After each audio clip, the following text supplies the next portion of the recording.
Alright, Shalom. First and foremost, I'd like to give all the honor, glory, and praise unto Yahweh, Ba'ashem Yahushai, Ba'ashem Rakakwadash.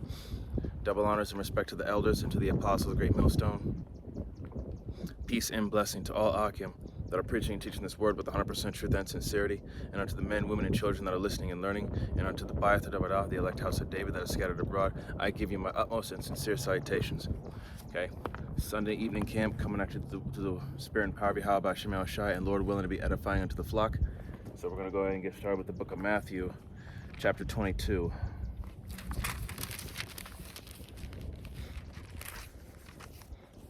This is the book of Matthew, chapter 22,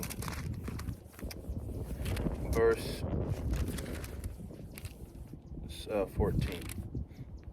And it says, "For many are called, but few are chosen." So yes, a lot of Israelites have been awoken to this truth. But the thing is, only a select handful are chosen amongst the multitude. Okay? And that scripture right there should put enough fear in you, because, you know, it's a likely possibility, you know, even though we're of the hopeful elect, but it's still a likely possibility that, you know, excuse me, it's a likely possibility that, you know, that Lord willing, that, you know, we're not numbered amongst the 2/3 that are going to be destroyed on this side. You know, Lord willing, that we're amongst the elect. You know, those were preordained from the very beginning, and those who have kept their faith and stood stiffly for the name of the Lord and His sake. You know, I'm gonna read it again. Matthew chapter 22, verse 14, and it says, "For many are called, but few are chosen." Okay. So keep that in mind, man. A lot of Israelites are called into this, but only a select handful. Only a select handful are gonna make it, man. The 1/3. Okay, that's 33% out of the whole population of Israel, and Israel has the biggest population in the world because we are as the sands of the sea, right? So the other 66% is gonna get wiped out. Okay, that's a big portion of Israel that's going to get done away with during the time of Jacob's trouble. So a lot of Israelites right now are dropping dead, but there's going to be even more so when Jacob's trouble goes into full effect. You know, and we just have to, just got to hope and pray that, being faithful and doing the work to the best of our ability, that, that the Lord deems us worthy. Deems us worthy of his mercy and salvation. Jeremiah, it's going to be Jeremiah chapter 28. Jeremiah 28 and 8. And it says,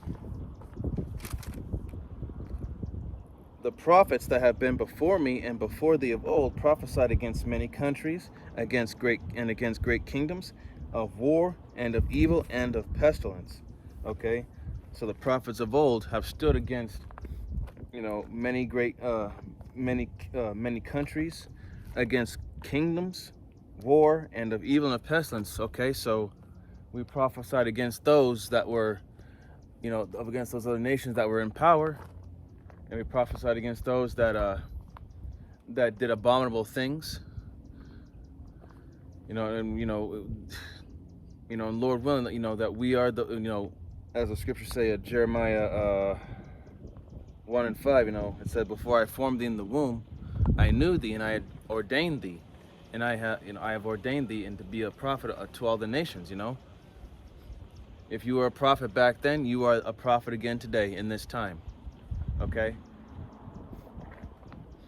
so the prophets have prophesied against many countries, kingdoms, war, evil, and pestilence. So we're prophesying against the nations right now, against all the nations that are confederate against us, along with Esau, Edom, against great kingdoms, America, and all these other world powers, and of war.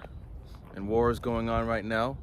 And of course, social media, the freaking social media news will try to hide the truth making it seem like everything's fine, Ukraine's okay, but really Ukraine's not okay. Ukraine is decimated. And, you know, against evil, and there's so much evil going on with, especially here in Babylon, aka America. Okay? And if you can't see it, then I don't know what to tell you. That means that ultimately the Lord has blinded you. And of pestilence, disease, illness, this whole world is sick. And we're out here prophesying against it. Brothers in this truth have physical ailments. They got problems. And we're out here doing the work.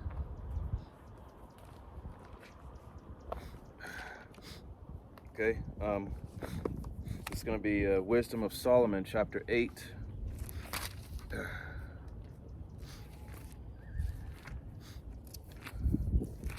Wisdom of Solomon, chapter 8. Oh man, let me see.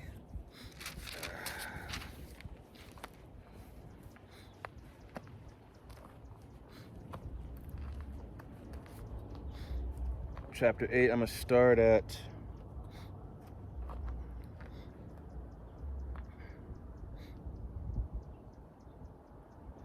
from the top. Wisdom. I'm going to get Wisdom of Solomon chapter 8 verse 15. I'm going to go back and start at the top, and it says Wisdom of Solomon chapter 8 verse 15. It says, horrible tyrants shall be afraid when they do but hear of me. I shall be found good among the multitude and valiant in war. Okay? Okay?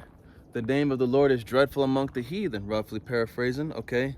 When they hear of this gospel, once they hear of the truth, you know, they're afraid, because they know that Yahweh B'Shem Yahushai is waking up his people, first and foremost his men, his faithful men, okay, that are standing out here on the highways and byways daily, risking their lives and freedoms to do so, because we don't give a shit about this place. There's nothing to gain here in this society. Fuck this place. Fuck these people. Fuck everything here. Okay? America is a dead end.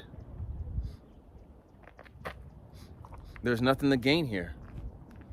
So I'll read again. Wisdom of Solomon, chapter 8, verse 15, and it says, horrible tyrants shall be afraid when they do but hear of me. I shall be found good among the multitude and valiant in war. Okay? Good amongst the multitude. Okay? Being blameless, pure, and valiant in war. Honorable. Brave. Okay, I'm going to start from the top here. Wisdom of Solomon chapter 8 verse 1, and it says, wisdom reacheth from one end to another mightily, and sweetly doeth she order all things. Verse 2, I loved her and sought her out from my youth. I desired to make her my spouse, and I was a lover of her beauty. Verse 3, in that she is conversant with the Most High, she magnifieth her nobility. Yeah, the Lord of all things himself loved her. Okay? Sophia, when you look up the definition of the name, the etymology of the name Sophia, it goes back to the word wisdom. And that wisdom is talking about is this right here. This is our first love. This is the woman we should be simping for. Wisdom. Sophia. This is the woman right here that we should be seeking after.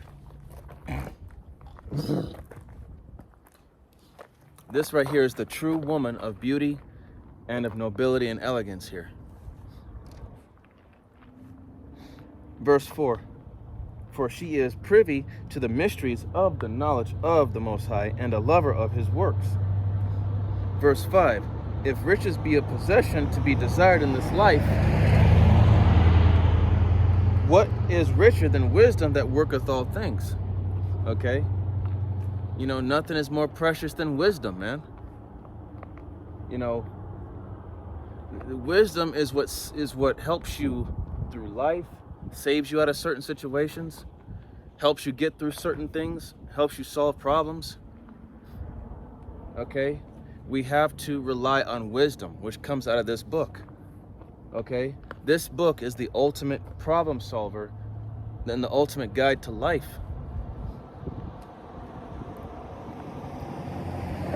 Wisdom of Solomon, chapter 8, verse 6.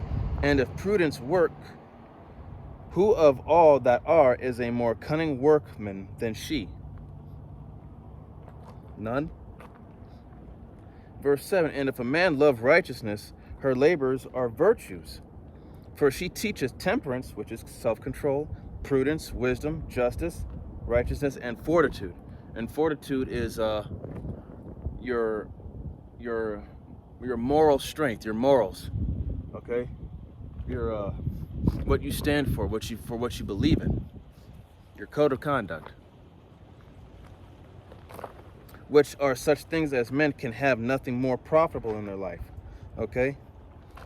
Verse 8, if a man desire much experience, she knoweth things of old, and conjectureth aright what is to come.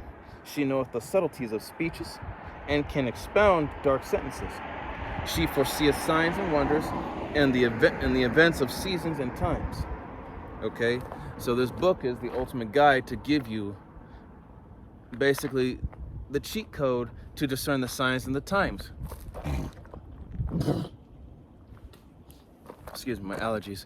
But yeah, so this book right here is the ultimate guide to help you discern what's really going on. Okay, that's why you should be seeking after this book on a daily basis. Okay, seeking the deep, dark sayings and the hidden mysteries. Okay, once again, Isaiah 33:6, thy wisdom and knowledge shall be the stability of thy times and the strength of salvation. The fear of the Lord is his treasure. Okay, so as of right now, since we got this knowledge and wisdom and understanding, that puts us milestones ahead of everybody else in this world, because everybody else in this world is carnal. They only think of worldly things, worldly pleasure, worldly wisdom, okay, worldly things. They're carnal, they're not spiritual, they don't have that spiritual eye salve. Okay, all right, verse 9,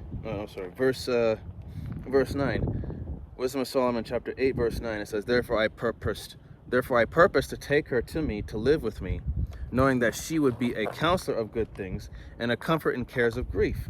Yes, these scriptures are a comforter to us in a time of grief. This book is also a counselor. Okay, if you got problems, open the book up and read. Sure, yes, this truth is a double-edged sword. Yeah, it's going to cut you, but at the same time, it's going to give you that comfort. Okay, that's why you got to be careful with this book. You have to be careful, okay, because this book is going to give it to you straight, but at the same time, it's going to give you comfort in knowing that, hey, that you have something here that's going to put you at ease and keep you going. Verse 10, for her sake I shall have estimation among the multitude, and honor with the elders, though I be young. 11, I shall be found of a quick conceit and judgment, and shall be admired in the sight of great men. Verse 12, when I hold my tongue, they shall abide my leisure, and when I speak, they shall give good ear unto me. If I talk much, they shall lay their hands upon their mouth. 13, moreover, by the means of her I shall obtain immortality, and leave behind me an everlasting memorial to them that come after me.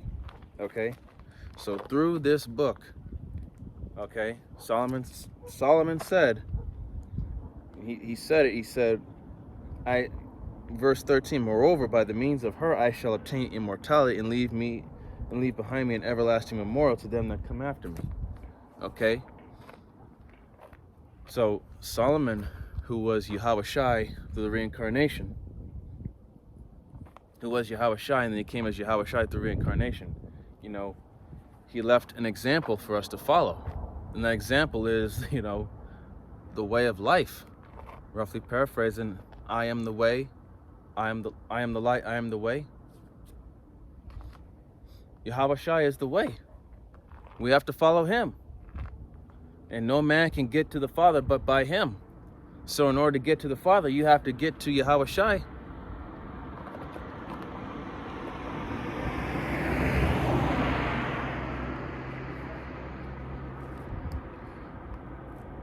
Okay, now going to verse 14. I shall set the people in order, and the nations shall be subject unto me.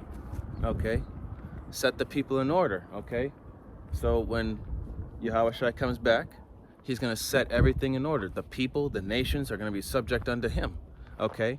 Yahushua is going to rule on the throne of David. Okay? So when the kingdom is established here on earth, you know, it's Yahushua is going to be in rulership along with King David, the 12, King David and the apostles, the elect, and the multitude, and then of course the 2/3. The whole nation of Israel is going to be in rulership, with Yahushua leading the way, under the order of his father Yahweh. That's the chain of command. That's the hierarchy. Now reading verse 15 again. Horrible tyrants shall be afraid when they do but hear of me. I shall be found good among the multitude and valiant in war. Okay. Verse 16. And after I am come into mine house, I will repose myself with her. For her conversation hath no bitterness, and to live with her hath no sorrow but mirth and joy. So when Yahushua returns for his bride, which is the elect, the parable of the 10 virgins, 5 wise and 5 unwise, those that have the oil, the 5 wise, and those that don't have the oil, the 5 unwise. Okay, Lord willing that we are the 5 wise and not the 5 unwise, the 2/3. Okay, that we are ready for the return of the bridegroom, which is Yahushua.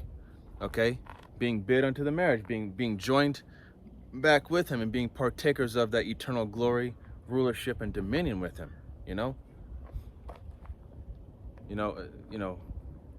I hope to be a part of that. I really do. I really do hope to be a part of that, as much as you brothers and sisters do as well. All right, this is going to be Philippians chapter 2, verse 15. Philippians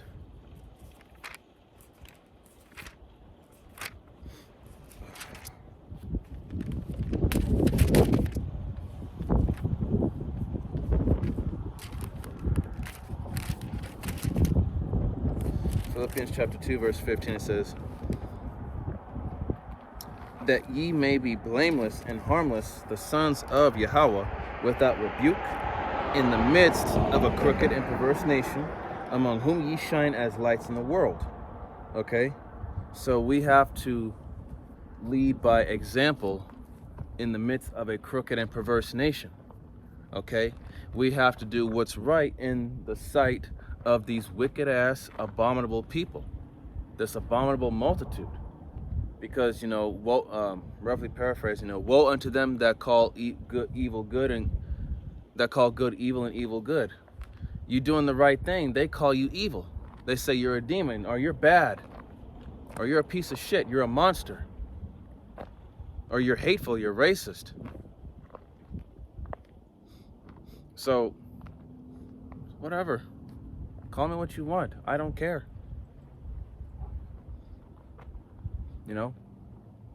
You gotta have that mindset of, not giving a fuck for what these people say or think, because they don't have this like we do. And in the mindset we should be having is that, they're dead to us, really. I mean, some of the elect will be woken in Jacob's trouble, because the elect are the elect, whether they wake up at the last minute or not. The elect will always be the elect. So, but the people of this world, man, the 2/3 and the heathens, they're dead to us.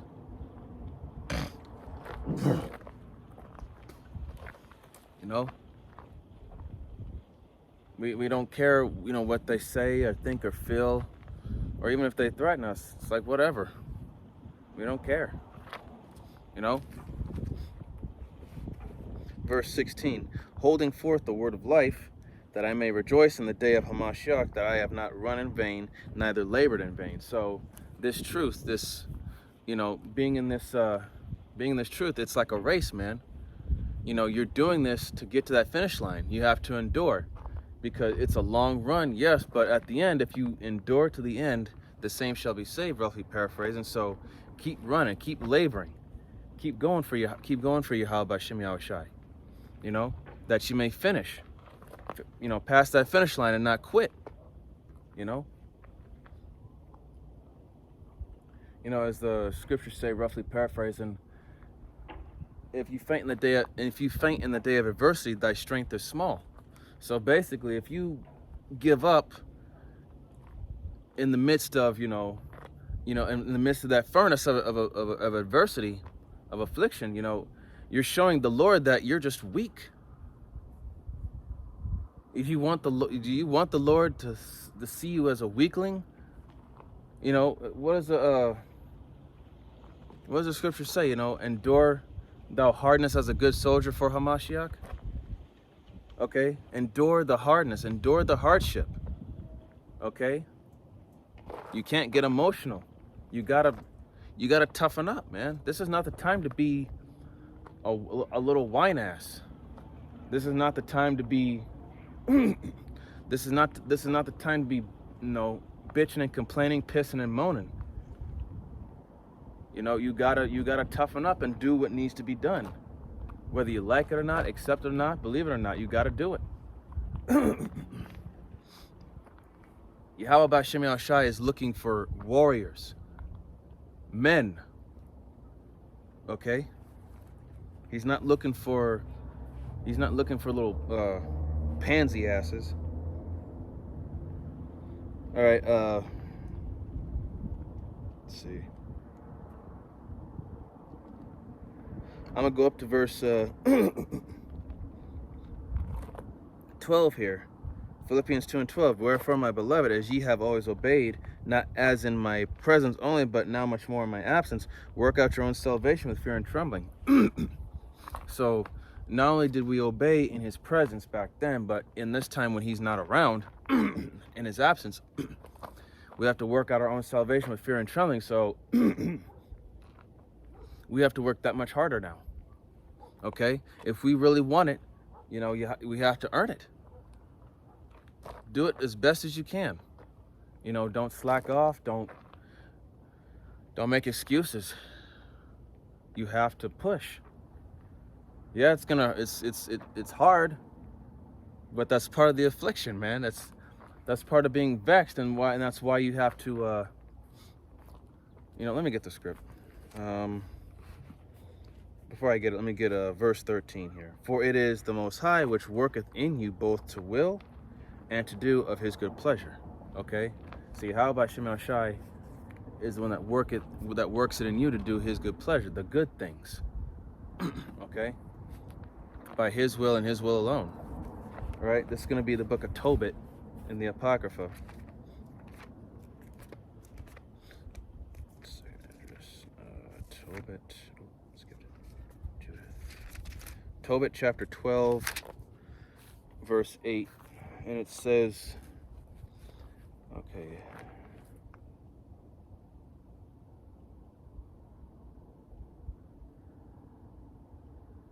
verse 8, and it says, prayer is good with fasting, and alms and righteousness.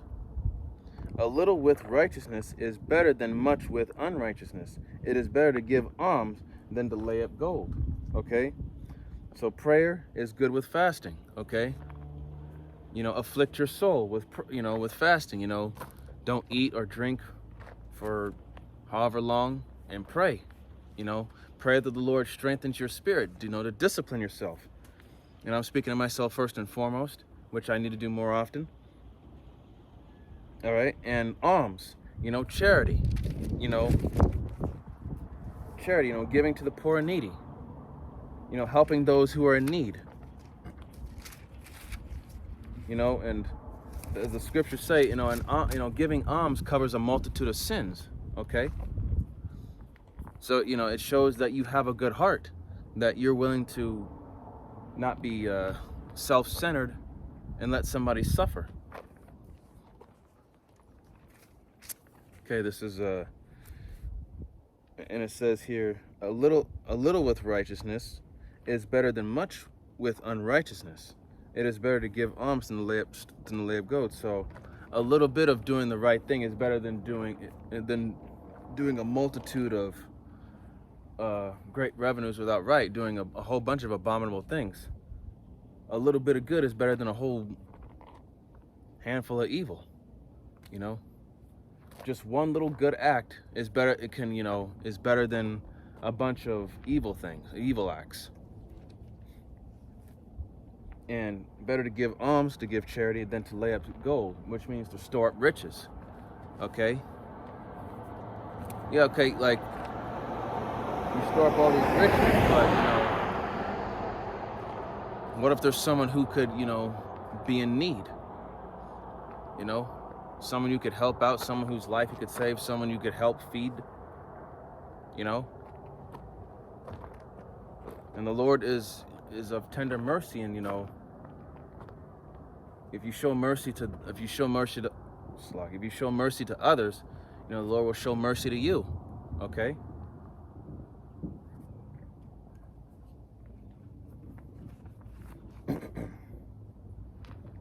Going to 2nd Esdras chapter 2. 2nd Esdras chapter 2, verse 41.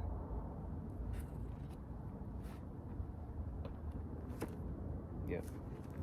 And it says, the number of thy children whom thou longest for is fulfilled. Wait, hold on. Actually, I'm going to start at verse 40.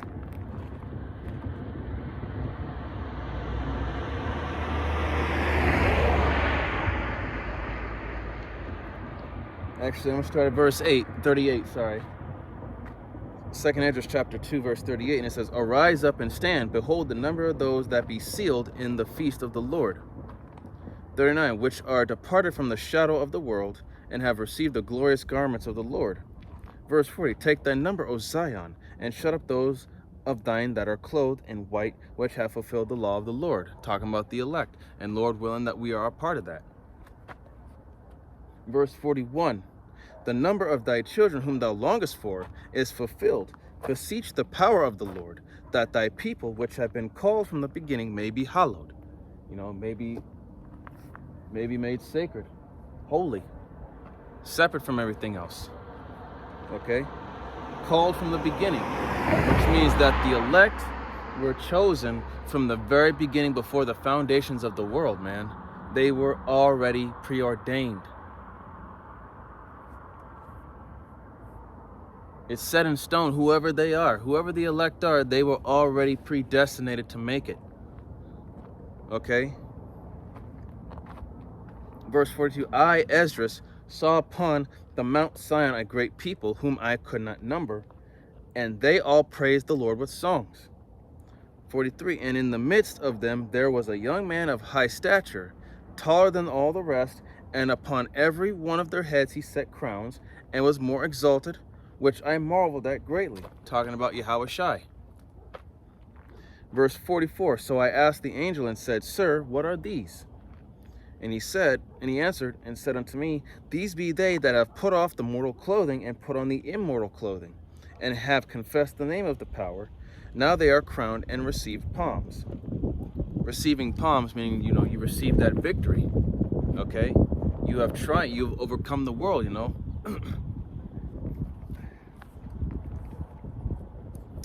Verse 46, then said I unto the angels, what young person is it that crowneth them and giveth them palms in their hands? 47, so he answered and said unto me, it is the Son of Yahweh, whom they have confessed in the world. Then began I greatly to command them that stood so stiffly for the name of the Lord. Okay? So, those who stood stiffly for the name of Yahweh Ba'ashem Yahushai. Okay? And Lord willing, that be myself, as well as you sincere Akim wa Akwath, that are out here, the brothers that are out here on the highways and byways, getting the word out,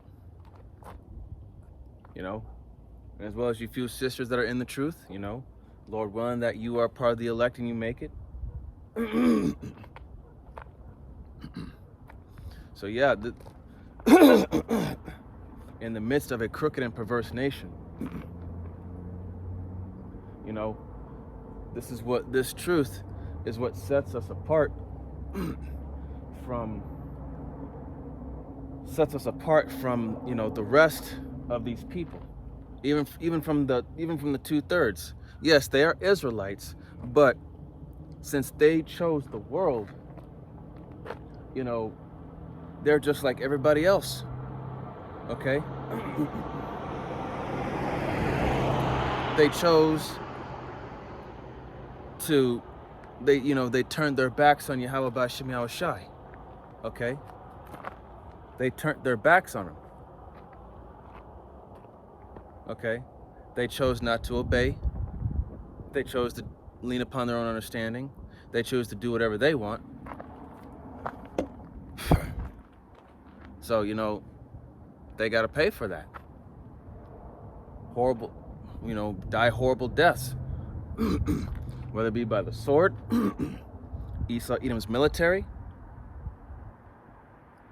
or pestilence, famine, a wild beast. However, Yahweh B'Shem Yahweh Shai has endless amounts of ways to knock you off. Okay, this is going to be Hebrews chapter 4.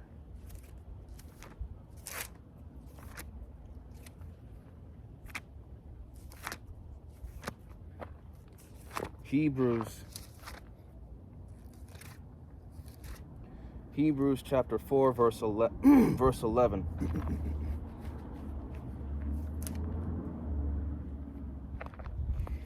And it says, "Let us labor, therefore, to enter into that rest, lest any man fall after the same example of unbelief." Okay? So let us labor. Let us do this work. Let us preach the gospel of Yahweh B'Shem Yahweh Shai and study to show thyself approved, meaning to learn the ways of the Lord, okay? That we may be approved and not to be ashamed as we rightly divide the word of truth, okay? Just like Yahweh Shai is an example for us, we have to be an example unto the flock, okay? Those that are humble, lowly, and, you know, they're sincerely lost, you know, we as prophets have to set the same example Yahweh Shai set for us. And, you know, we have to edify the sheep, you know, to let them know what is really going on and what the truth is and what this is really all about. Excuse me. You know, lest any man fall after the same example of unbelief. So, you know, you fall out of this truth, man, you know,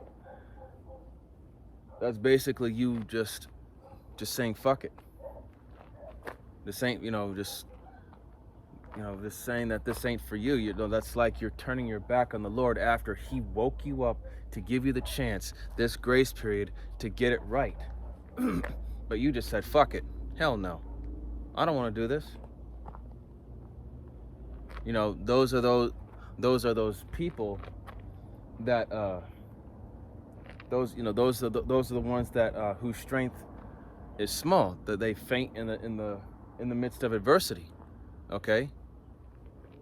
They can't handle being in the furnace of adversity. Okay? Second Sirach chapter 2 verse 1. When, my son, when thou comest to serve the Lord, prepare thy soul for temptation.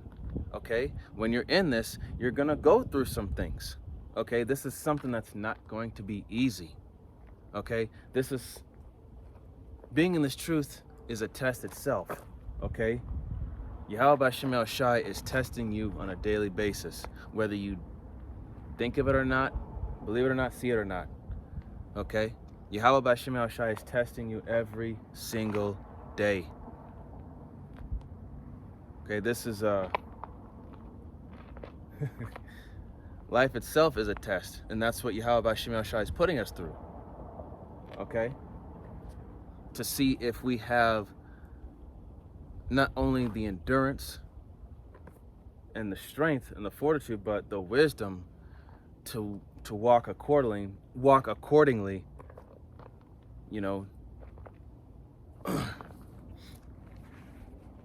Okay, let's see here. Verse 12. For the word of the Most High is quick and powerful, and sharper than any two-edged sword, piercing even to the dividing asunder of soul and spirit, and of the joints and marrow, and is a discerner of the thoughts and intents of the heart. Okay? So, like I said before, this word, you got to be careful with this word, man, because this word, if, even as a prophet, the prophets are not holier than thou. We're not exempt from judgment. Okay? Even us, if we go off or do something stupid, the Lord can decide to get rid of us too. Okay? We, the prophets, okay, we're not here to act like we're holier than thou or we're better. We're just saying that it is time to get right. Okay? We're here to tell you. Yes, we're held to a higher standard, so we have to act the part and do the part.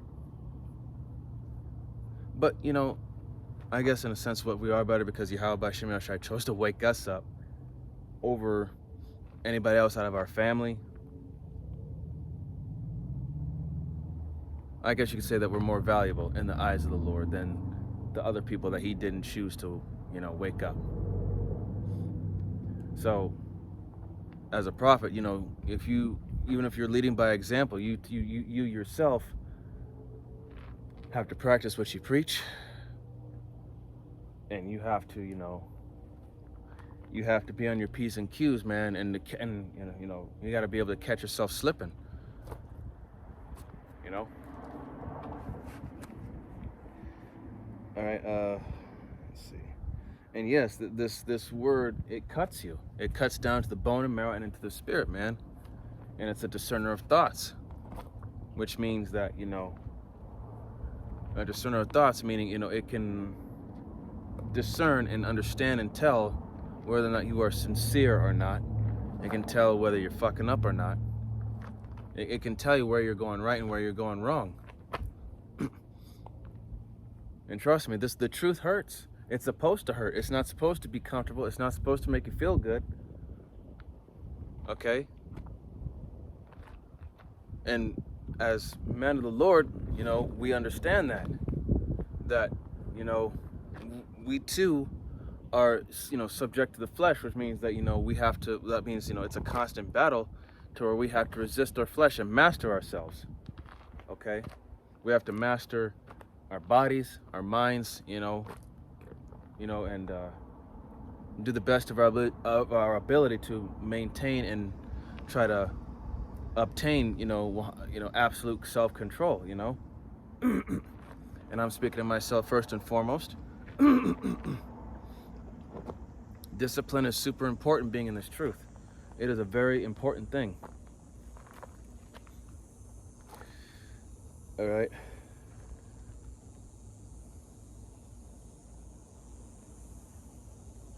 Let's see here.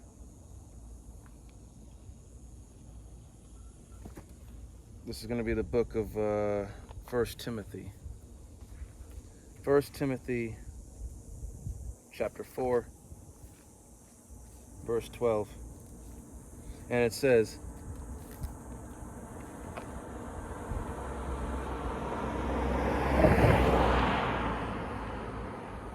"Let no man despise thy youth, but be thou an example of the unbelievers in word, in conversation, in charity, in spirit, in faith, and purity." So in everything that you do and everything that you say, be an example of the word unto the believers. In charity, conversation, speech, you have to show them that, if you want to be a part of this, you have to not only,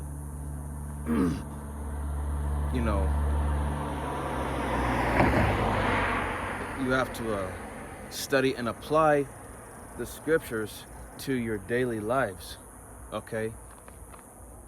By doing such, you start to become changed. You're not that same person that you once were when you were in the world. Okay, you're not that same person. Other people see that change in you, and some people may be like, "Wow, okay, what's going on with this guy? What's he got going on?" And other people be like, "Okay, this guy's weird. I'm going to avoid him. I'm just gonna go over here."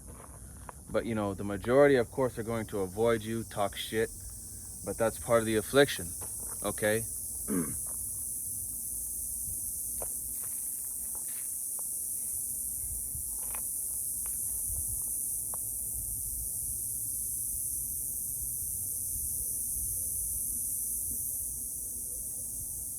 Okay, so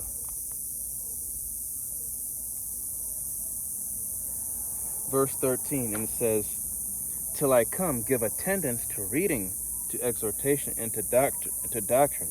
Verse 14, "Neglect not the gift that is in thee, which is given thee by prophecy, with the laying on the hands of the presbytery."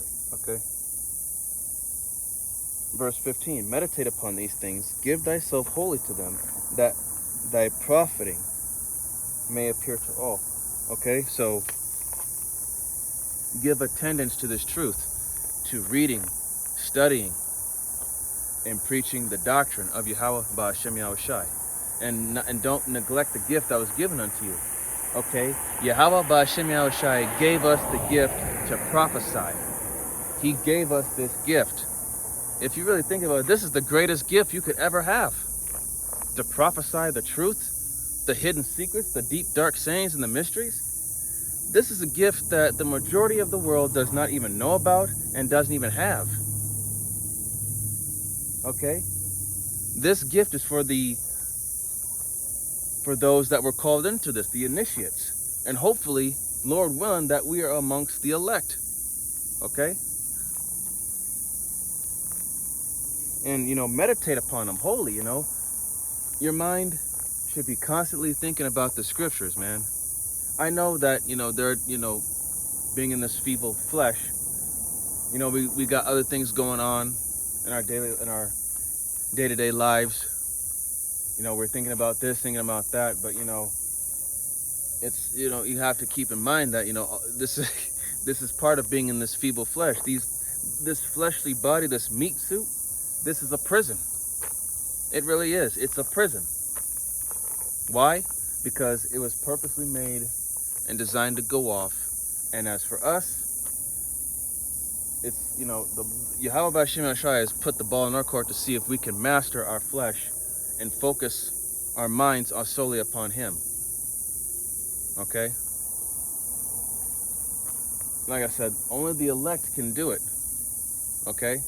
The 2/3, Lord willing that we're not a part of that, you know, Lord willing that we will have not only, you know, thy wisdom and knowledge and the stability, because things are going to get really fucked up out here. You don't want to get caught unaware. You don't want to get caught not knowing what the hell is going on. Okay? You want to be able to, you just want to hope and pray that the Lord is going to be with you in that day, man. That's where faith comes in. In fact, let me see.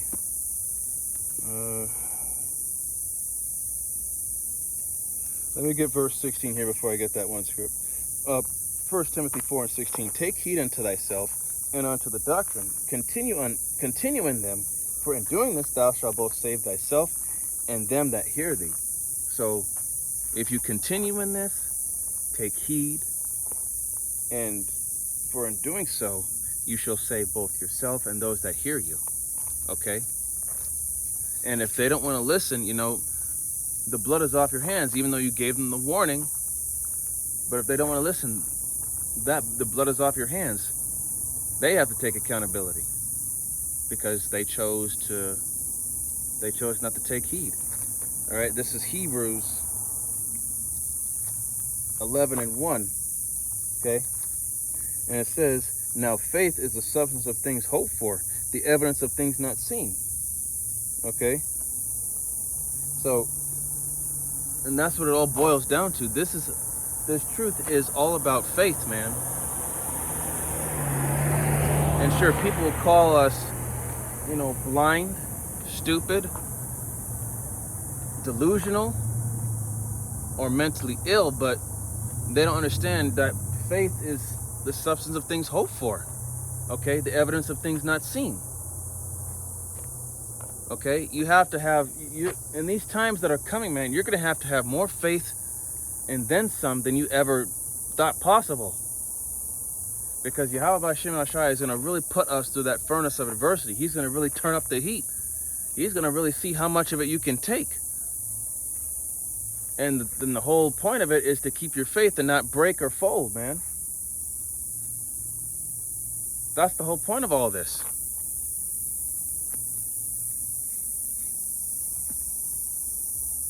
All right, this is going to be 1 Peter.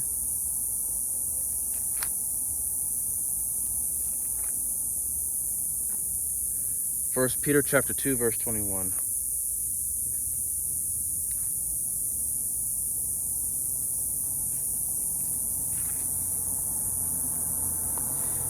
And it says,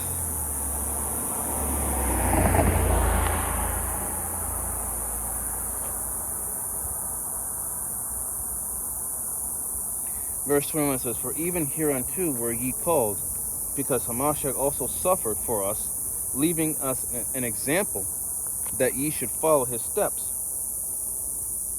Verse 22, "Who did no sin, neither was guile found in his mouth." Verse 23, "Who when he was reviled, reviled not again. When he suffered, he threatened not, but committed himself to him that judgeth righteously." Okay, so Yahweh Shai was the one who did it perfectly. And he left us an example to follow. Okay? But in this society, we're not going to be able to keep the law, statutes, and commandments perfectly. We're not. And the Lord knows this. That's why he said to do it to the best of your ability. Meaning, do what you can and give it all you got from start to finish. Okay? The Lord knows you're not going to be able to keep it perfectly. Because look who's in leadership right now. You know, and some of the things that are in this book that are lawful will be considered unlawful and a crime in this society.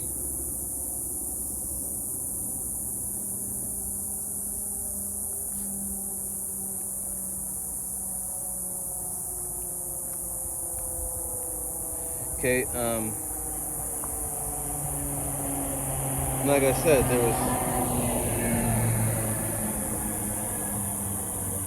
said, you know, he did not sin, and neither was there any guile found in his mouth. No evil speech or evil communication, which shows that he had mastery of self-control. He threatened nobody. He did no harm. He did no wrong. But people saw him as doing wrong when really he didn't.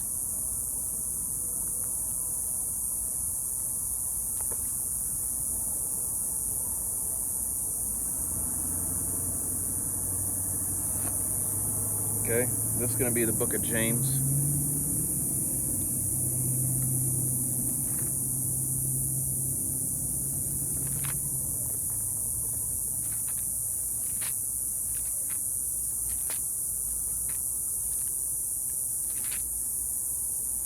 James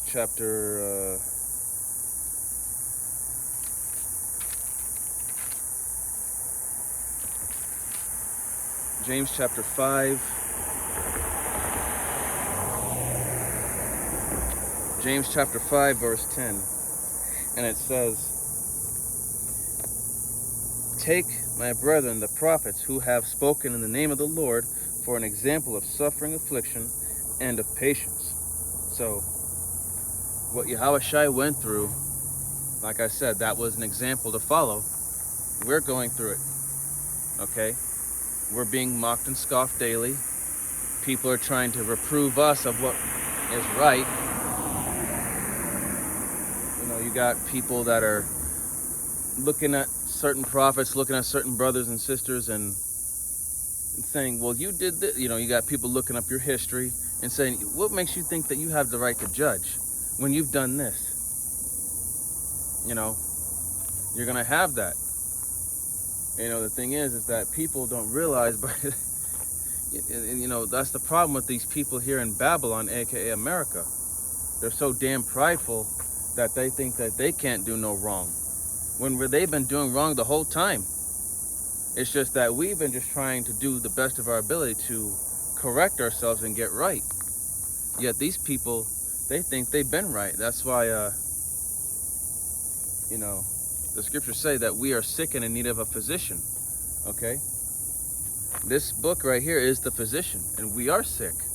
We're sick and tired of being at the bottom of the barrel in this society, being, a proverb and a byword, a laughing stock. We're sick because of the GMOs and the chemtrails and all these so-called medications and so on and so forth. We're just sick and tired of this place because this place is nothing but death. And we're sick and tired of, being subject to payments, barely making ends meet.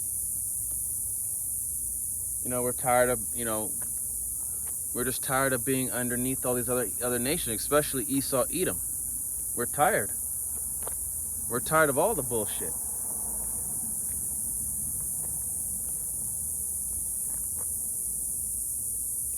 In verse 11, it says, "Behold, we count them happy which endure.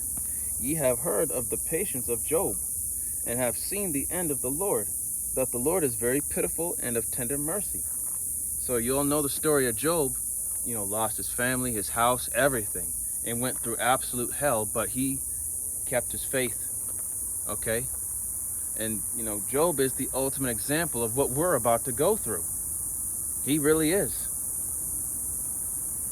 But on a much more intense level.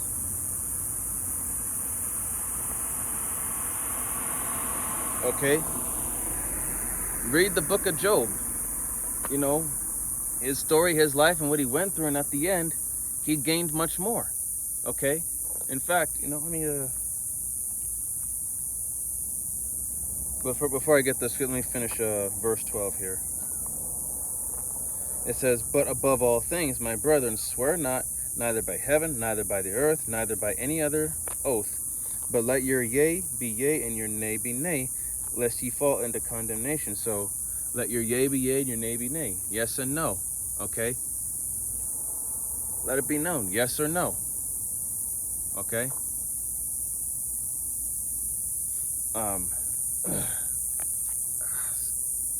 So, being in that right there, that's also a sign of being sick and tired, aching joints. That's another thing too, that we're tired. We're tired of always having pain. And pain, that's a sign of death. All right, and that one scripture I was going to get, the book of Mark, chapter 3, verse 10. No, hold on. Where were you?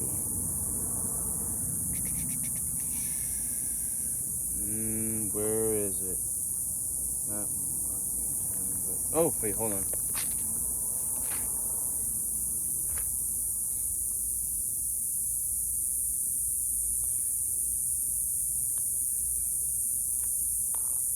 I'm going to start at...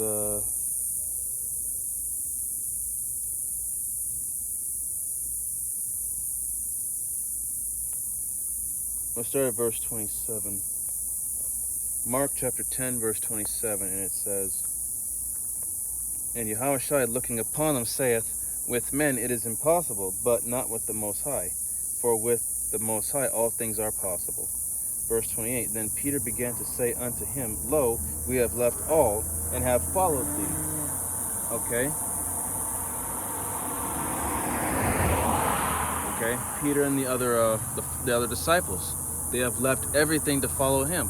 Their families, their livelihood, their wealth, everything. And verse 29, it says, "And Yahushua answered and said, Verily I say unto you, there is no man that hath left house, or brethren, or sisters, or father, or mother, or wife, or children, or lands, for my sake and the gospel's." Verse 30, "But he shall receive 100-fold now in this time houses, and brethren, and sisters, and mothers, and children, and lands, with persecutions, and in the world so come eternal life." Okay? So, if you are willing to let everything in this world go, your livelihood, your job, your house, your car, your money, and, the biggest and the hardest thing is letting go of your own family, because you love them. Even though they're Israelites, yet they don't follow the truth, you can't help but still love them because that's your family, that's your blood. They're Israelites. You know? All you can do is hope and pray. Excuse me. All you can do is hope and pray that Yahweh B'Shem Yahushai will have mercy on them. But if not, then all you can do is just hope that their judgment won't be as grievous as some others, because a lot of people are going to go through some hellish deaths, some horrible, hellish deaths. So, you know, you have to really think about this, man. Like, literally, when Jacob trouble hit, and if you have family members, you know, be ready to expect and accept that they're going to die. More than likely, they're going to die. And you might be the only one out of your family that's still left standing. Trust me, the elect are going to go through hell. And Lord willing, that, you know, we're a part of the elect. Yes, the elect are going to go through hell. Okay? But at the end of the day, the Lord is going to see to it that that his chosen make it.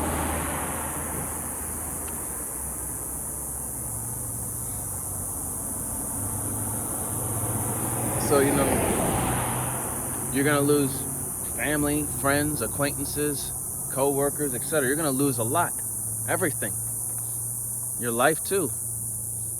If you're going to face persecution, or even be out in the midst of Jacob's trouble, out there during complete anarchy and chaos. All right, I'm going to close out here with, let me get 1 Corinthians chapter 9.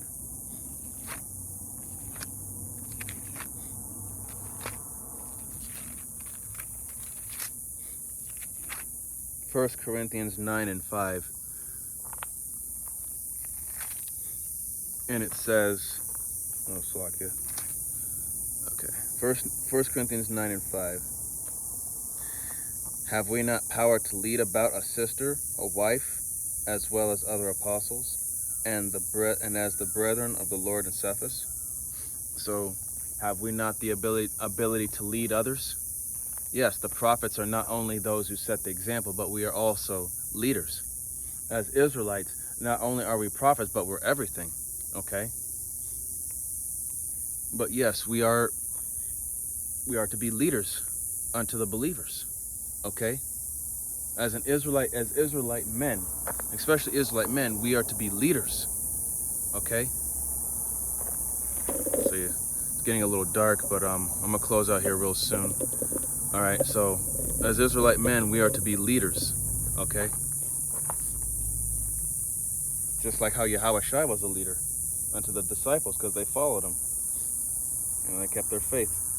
Okay, now I'm gonna go back to 1 Peter chapter 5, verse 1. And it says, the elders which are among you I exhort, who am also an elder, and a witness of the sufferings of Hamashiach, and also a partaker of the glory that shall be revealed. Verse 2, feed the flock of the Most High, which is among you, taking the oversight thereof, not by constraint, but willingly, not for filthy lucre, but of a ready mind. Verse 3, neither as being lords over the power's heritage, but being ensamples to the flock. Verse 4, and when the chief shepherd shall appear, ye shall receive a crown of glory that fadeth not away. Okay, so let me stand out here more because it's getting dark. But yeah, so Salakia. Hold on. No, it's getting dark, but I'm gonna finish it right here. Verse 5, likewise, ye younger, submit yourself unto the elders, yea, all of you be subject one to another, and be clothed with humility. For the power resisteth the proud, and giveth grace to the humble. Verse 6, humble yourselves, therefore, unto the mighty hand of the Most High, that he may exalt you in due time. Okay? So being in this truth, us brothers, you know, whether who's ever, you know, the leader of a camp, you know, or second in command, third in command, whatnot, we still have, I mean, you know, iron sharpeneth iron. That's just an order of things, but it doesn't mean that we're better than you. It's just that there's an order. Okay? Everybody has their role to play, their position to uphold. Okay?